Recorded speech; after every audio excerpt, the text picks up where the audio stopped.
మరి ఈ రాష్ట్రంలో తెలుగుదేశం ప్రభుత్వం ఏర్పాటై 100 రోజులు పైబడ్డాము. మరి ఈ 100 రోజుల సందర్భంగా మనం చూస్తున్నాం రాష్ట్ర వ్యాప్తంగా కొందరు పండుగలు చేసుకుంటున్నారు 100 రోజుల పరిపాలన అని చెప్పి, కొందరు కేకులు కట్ చేసుకొని మరి వాళ్ళ సంతోషాన్ని వెలిపించుకోవడం జరుగుతుంది తెలుగుదేశం పార్టీ నాయకులు కార్యకర్తలందరూ కూడా. మరి ఈ సందర్భంగా మరి తెలుగుదేశం పార్టీ నాయకులకు మరి ఈ జనసేన పార్టీ నాయకులకు మరి అలయన్స్లో ఉండే బీజేపీ నాయకులకు నా యొక్క సూటి ప్రశ్న, మరి ఈ 100 రోజుల్లో మీరు ఏం ఒరగబెట్టారని చెప్పి ప్రజలకు సంతోషం చేసుకుంటున్నారు, పండుగలు చేసుకుంటున్నారు అనేది ప్రజలకు చెప్పాల్సిన అవసరం ఉంది. మరి మీరు ఎన్నికల ముందు ప్రజలకు ఏం హామీలు ఇచ్చారు, మరి ఎన్ని హామీలు ఇచ్చారు? ఏదో సూపర్ 6 అని చెప్పి, సూపర్ 7 అని చెప్పి, మరి ఆ సూపర్ 6 ఆ సూపర్ 7లో మరి మీరు ఈ 100 రోజుల్లో ఎన్ని అమలు చేశారు అనేది ప్రజలకు సమాధానం చెప్పాల్సిన అవసరం ఉంది. ఒక పెన్షన్లు తప్ప మీరు ఏమన్నా ఈ రాష్ట్ర ప్రజలకు ఏమైనా ఒరగబెట్టారా అనేది ప్రజలకు సమాధానం చెప్పాల్సిన అవసరం ఉంది. ఒక పక్క ప్రజలకు ఇచ్చిన హామీలన్నీ కూడా తొంగలో తొక్కేసి ప్రజల్ని నమ్మబలికి వాళ్ళని మోసం చేసి వాళ్ళ ఓట్లు దండుకొని అధికారంలోకి వచ్చిన తర్వాత మరి వాళ్ళందరినీ కూడా మోసం చేసి మరి ఈరోజు మీరు పండుగలు చేసుకుంటున్నారు. నిజంగా ప్రజలందరూ కూడా మీరు అదే 100 రోజుల సందర్భంగా మీరు ప్రజల వద్దకు వెళ్ళండి. ఒకసారి ప్రజలందరూ కూడా కాలర్ పట్టుకొని నిలదీస్తారు మిమ్మల్ని. పోలీసులు లేకుండా మీరు వెళ్ళండి. అదే మా ప్రభుత్వ అధికారులు ఉన్నప్పుడు 3 ఏళ్ళు పూర్తి చేసుకున్న సందర్భంలో కూడా ప్రతి గడప తొక్కాం మేము. ఎందుకు? మేము చెప్పిన హామీలన్నీ కూడా నెరవేర్చామని చెప్పి ప్రతి గడపకు వెళ్ళగలిగాం. కానీ ఆ పరిస్థితి ఉందా మీకు ఈరోజు 100 రోజుల్లోనే? లేదు. ప్రజలందరూ కూడా నిలదీస్తారు. విద్యార్థులందరూ కూడా నాకు అమ్మఒడి రాలేదని చెప్పి నిలదీస్తారు. మరి మీరు ఏమేమి హామీలు ఇచ్చారు? మీ కుటుంబంలో ఎంతమంది విద్యార్థులు ఉంటే వాళ్ళకందరికీ కూడా 15,000 రూపాయలు ఇస్తామని చెప్పారు. ఎవరికి ఇచ్చారు? మరి ఆ తల్లిదండ్రులందరూ కూడా ఆవేదన పడుతున్నారు. మరి వాళ్ళు ఫీజులు కట్టుకోలేక వాళ్ళ పిల్లలకు మరి కొందరైతే మరి ఆ స్కూళ్ళ నుంచి మరి వాళ్ళు డ్రాప్అవుట్గా బయటికి తీసుకొస్తున్న పరిస్థితి ఈరోజు మనం చూస్తున్నాం. మరి 18 ఏళ్ళు నిన్న ప్రతి ఒక్కరికి కూడా నెలకు 1,500 రూపాయలు ఇస్తామని చెప్పి మీరందరూ కూడా చెప్పారు. మరి ఎక్కడిచ్చారు? మరి ఉచిత బస్సు ప్రయాణం అన్నారు, ఎక్కడిచ్చారు?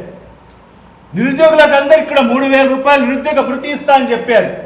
మరి ఈరోజు నిరుద్యోగులందరూ కూడా ఎదురు చూస్తున్నారు. మరి ఎప్పటి నుంచి మాకు నిరుద్యోగ భృతి వస్తుందని చెప్పి. మరి ఇవన్నీ కూడా చేయక మరి ఈరోజు దేశంలో అన్ని రాష్ట్రాల్లో కూడా మరి అంబేద్కర్ గారు రచించిన రాజ్యాంగం అమల్లో ఉంటే కేవలం మన రాష్ట్రంలోనే ఒక లోకేష్ బాబు యొక్క రెడ్ బుక్ రాజ్యాంగం నడుస్తుందని చెప్పి కూడా చెప్పాల్సిన అవసరం ఉంది. దానికి నిదర్శనమే మరి ఈరోజు మన అందరికి కూడా నోటీసులు. అంటే ఒక రాష్ట్ర అధ్యక్షులు, మా రాష్ట్ర అధ్యక్షులు మరి తిరుమల వెంకటేశ్వర స్వామిని దర్శించుకునే దానికోసము మరి ఆయన వస్తుంటే మరి ఎవరు కూడా మీరు అక్కడికి వెళ్ళకోకూడదని చెప్పి మీరందరూ కూడా హౌస్ అరెస్ట్ అని చెప్పి ఈరోజు వైఎస్ఆర్ కాంగ్రెస్ పార్టీ నాయకులకు అందరికి కూడా నోటీసులు జారీ చేయడం జరిగింది. అంటే ఎక్కడ మనం నడుస్తున్నాం? ఏ రాజ్యాంగం ఉంది ఇక్కడ? కేవలం రెడ్ బుక్ రాజ్యాంగం నడుస్తుంది. మరి అదే కాకుండా పెద్దలు ఇప్పుడే చెప్పినట్టుగా మరి ఇవన్నీ కూడా వాళ్ళు చేయలేదు. ప్రజలకందరూ కూడా మీరు చేయాల్సి చెప్పిన ఏదైతే హామీలన్నీ కూడా చేయకపోగా మరి ఈరోజు డైవర్షన్ పాలిటిక్స్, దీన్ని మళ్లించాలి, ఏదో ఒక రకంగా మళ్లించాలి. ఈ 100 రోజుల పరిపాలన ఏదో ఏదో ఏదో కార్యక్రమం పేరు కూడా ఏదో పెట్టారు, మంచి ప్రభుత్వం అని చెప్పి వాళ్ళకి కితాబులు ఇచ్చుకుంటున్నారు. ఎవరు చెప్పాలి ఈ ప్రభుత్వం మంచి ప్రభుత్వం అని చెప్పి? ఎవరు కితాబు ఇవ్వాలి? ఎవరైతే ఓట్లు వేసి ఈ ప్రభుత్వానికి గద్దెనెక్కించిన ప్రజలు కితాబు ఇవ్వాలి. ఈ ప్రభుత్వం ఈ 100 రోజుల్లో మంచి కార్యక్రమాలు చేసింది కాబట్టి ఈ ప్రభుత్వం మంచి ప్రభుత్వం అని చెప్పి ఈ రాష్ట్ర ప్రజలు కితాబు ఇవ్వాలి. మరి అలాంటిది ప్రజలు ఇవ్వడం లేదు కితాబు. వాళ్ళుగా స్వతహాగా వాళ్ళే డప్పులు బజాయించుకొని మా ప్రభుత్వం మంచి ప్రభుత్వం అని చెప్పి కొందరు తెలుగుదేశం పార్టీ మరి జనసేన పార్టీ కార్యకర్తల్ని కూర్చోబెట్టుకొని సమావేశాలు పెట్టుకొని మరి ఆ తెలుగుదేశం పార్టీ నాయకులు వెళ్ళిపోవడం జరుగుతుంది. వాళ్ళకు ధైర్యం లేదు, ప్రజలకు గడపకు వెళ్ళే పరిస్థితి లేదు. మరి ఈరోజు ఎవరిని పంపిస్తున్నారు స్టిక్కర్లకు అంటించడానికి కోసము? మరి సెక్రటరీలకు పంపిస్తున్నారు, సచివాలయ కార్యదర్శులకు. వాళ్ళకి ఏమీ పని లేదు, వాళ్లకు స్టిక్కర్ అంటించే కార్యక్రమంని అంటబెట్టడం జరిగింది. మరి ఈరోజు వాళ్ళకందరికీ కూడా సుమారుగా 40,000 50,000 జీతాలు ఉంటే నెల వాళ్ళకి ఏం పని లేకుండా వాళ్ళ కూర్చోబెట్టి ఈరోజు వాళ్ళ చేత ఇంటింటికి స్టిక్కర్ అతికించే కార్యక్రమం చేస్తుంది ఈ ప్రభుత్వం. ఒక్కసారి ప్రజలందరూ కూడా గమనించండి డైవర్షన్ పాలిటిక్స్.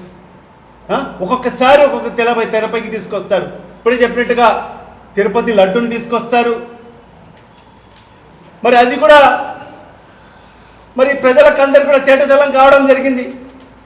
మరి ఎవరి హయాంలో మరి అది కల్తీ వచ్చిందో మరి స్వయంగా ఆ ఈవో గారే ప్రెస్ మీట్లో చెప్పడం జరిగింది. ఏదో 4 ట్యాంకర్లు కల్తీగా వస్తే మేము అది స్వీకరించలేదు, అది రిజెక్ట్ చేశామని చెప్పి. మరి ముఖ్యమంత్రి చెప్పే మాటలకు మరి ఆ ఈవో చెప్పే మాటలకు ఎక్కడ కూడా పొంతన లేదు. నిజంగా వాళ్ళిద్దరు మాట్లాడుకొని ప్రెస్ మీట్లు ఇస్తున్నారో లేదో కూడా తెలియని పరిస్థితి. మరి ఈరోజు అంత పవిత్రంగా భావించే మరి అలాంటి లడ్డుని కూడా మరి ఈరోజు వాళ్ళ స్వార్థ రాజకీయాల కోసం వాడుకోవడం అనేది ఎంత దురదృష్టకరమైన పరిస్థితి. ఒక్కసారి ప్రజలందరూ కూడా ఆలోచన చేయాలి. మరి ఇవన్నీ కూడా ఒక్కసారి ఆలోచన చేసి మరి ఈరోజు మరి ఇప్పుడే చెప్పినట్టుగా ప్రతిరోజు కొన్ని వేల మంది మరి ఆ వెంకటేశ్వర స్వామికి దర్శించుకోవడం జరుగుతుంది. మరి అది అనువాయితీ. మరి ఇప్పటికే మన రాష్ట్ర అధ్యక్షులు మరి ప్రతిపక్ష నాయకుడిగా ఉన్నప్పుడు అనేక సందర్భాలు ఆయన దర్శించుకోవడం జరిగింది. మరి ఆయన పాదయాత్ర ప్రారంభించే ముందు మరి వెంకటేశ్వర స్వామిని దర్శించుకోవడం జరిగింది. పాదయాత్ర ముగించుకొని ఇంటికి కూడా వెళ్ళకోకుండా నేరుగా వెంకటేశ్వర స్వామికి వచ్చి మరి అక్కడ దర్శించుకొని మరి ఇంటికి వచ్చిన పరిస్థితి. అంత పరమ భక్తుడు మన ముఖ్యమంత్రి మన నాయకుడు జగన్మోహన్ రెడ్డి గారు. మరి అలాంటి వ్యక్తి మీద బురద జల్లే కార్యక్రమాలు. మరి ఇదే చంద్రబాబు నాయుడు గారి హయాంలో మరి ఎన్ని గుళ్ళను కూల్చేశాడో ఒక్కసారి ఆలోచన చేయండి. మరి ఆ దుర్గమ్మ ఫ్లేవర్ అని చెప్పి మరి సుమారుగా 30 గుళ్ళను మరి కూల్చివేసిన ఘనత ఎవరిది? చంద్రబాబు నాయుడుది కాదా? మరి ఆ గుళ్ళను పునర్నిర్మించిన ఘనత ఎవరిది? జగన్మోహన్ రెడ్డిది కాదా? మరి ఈరోజు రాష్ట్రంలో 3,000 పైబడి గుళ్ళను మరి అభివృద్ధి చేసిన దాఖలాలు ఎవరిది? జగన్మోహన్ రెడ్డిది కాదా? మరి అతని మీద బురద జల్లే కార్యక్రమం. మరి నీచ రాజకీయాలు. దేవుళ్ళను కూడా తన స్వార్థాల కోసం రాజకీయాల కోసం వాడుకునే ఏకైక వ్యక్తి ఈ ప్రపంచంలో ఈ భూమిపైన ఎవరైనా ఉండాలంటే ఒక్క చంద్రబాబు నాయుడు మాత్రమే అని చెప్పి కూడా ఈ సందర్భంగా తెలియజేసుకుంటున్నాను. మరి అలాంటి వ్యక్తికి భవిష్యత్తులో ఏమవుతుందో మరి ఆ దేవుళ్ళే చూసుకుంటారు. గతంలో చూశాం మరి ఏ విధంగా అలిపిరి ఘటన జరిగిందో మరి భవిష్యత్తులో కూడా మరి ఏం జరుగుతుందో మరి ఆ వెంకటేశ్వర స్వామిని మరి రాజకీయాల్లో లాగిన పరిస్థితిలో మరి ఏం జరుగుతుందో మరి ఆ వెంకటేశ్వర స్వామి మరి చూసుకోవాల్సిన పరిస్థితి ఉంది. మరి ఇలాంటి పరిస్థితిలో మరి ఈరోజు ఎక్కడ ఎవరు కూడా నాయకులైనా మేమందరం కూడా ఎక్కడ బయటికి వెళ్ళకోకూడదు, మీరందరూ కూడా హౌస్ అరెస్ట్ అని చెప్పి పెట్టడము. మరి ఈరోజు సోషల్ మీడియాలో కూడా చూస్తే మరి ఎక్కడన్నా మా వైఎస్ఆర్ కాంగ్రెస్ పార్టీ నాయకులు ఏదన్నా పోస్టులు పెడితే వాళ్ళ మీద కేసులు, మరి వాళ్ళను లైక్ చేస్తే షేర్ చేస్తే వాళ్ళ మీద కేసులు. మరి ఎక్కడున్నాం మనం? మరి ఏ రాజ్యాంగం నడుస్తుంది ఈ రాష్ట్రంలో? మరి స్వేచ్ఛ భావ ప్రకటన లేదా ఈ రాష్ట్రంలో? మరి అదే 5 ఏళ్ళు మన ప్రభుత్వంలో మరి ఈ రకమైన సంఘటనలు జరిగాయా? ఇవన్నీ కూడా ప్రజలందరూ కూడా గమనించాల్సిన అవసరం ఉంది. ప్రజలందరూ కూడా ఇప్పటికే గ్రహించారు, చాలా పెద్ద తప్పు చేశామని చెప్పి ఇప్పటికే ఈ 100 రోజుల్లోనే ప్రజలందరూ కూడా గ్రహించారు. మరి రాబో రోజుల్లో కూడా ఖచ్చితంగా ఈ ప్రభుత్వానికి నాయకులకు అందరికీ కూడా తగిన రీతిలో బుద్ధి చెప్తారని చెప్పి కూడా నేనైతే ఆశిస్తున్నాను. మరి ఇప్పటికైనా చంద్రబాబు నాయుడుకి, ముఖ్యమంత్రి గారికి నేను ఒకటే విజ్ఞప్తి చేసుకుంటున్నాను, నీ స్వార్థ రాజకీయాల కోసం మరి దేవుళ్ళని లాగద్దు, మరి ఈ రకమైన నీచపు రాజకీయాలు చెయ్యొద్దు, ఉన్నతంగా రాజకీయం చెయ్యి, ప్రజల మన్ననలు పొందు, నువ్వు ఇచ్చిన హామీలన్నీ కూడా నెరవేర్చు, ప్రజలకు ఇచ్చిన హామీలన్నీ కూడా నెరవేర్చు. మరి అప్పుడు ప్రజలు హర్షిస్తారు. మరి ఈ రకంగా ఏదో ఒక డైవర్షన్ పాలిటిక్స్ చేసుకొని మరి ఏదో రకంగా డైవర్ట్ చేయాలి. మరి ఈ 100 రోజుల్లో నేను ఏమి చేయలేకపోయాను, దాన్ని ఏ రకంగా డైవర్ట్ చేయాలని చెప్పి మరి ఎవరో ఒకరిని మరి ఈ ఫీల్డ్లోకి లాగే ప్రయత్నం చేయొద్దని చెప్పి కూడా మరి గౌరవ ముఖ్యమంత్రి చంద్రబాబు నాయుడుకి నేను హితవు పలుకుతున్నానని చెప్పి కూడా ఈ సందర్భంగా తెలియజేసుకుంటున్నాను.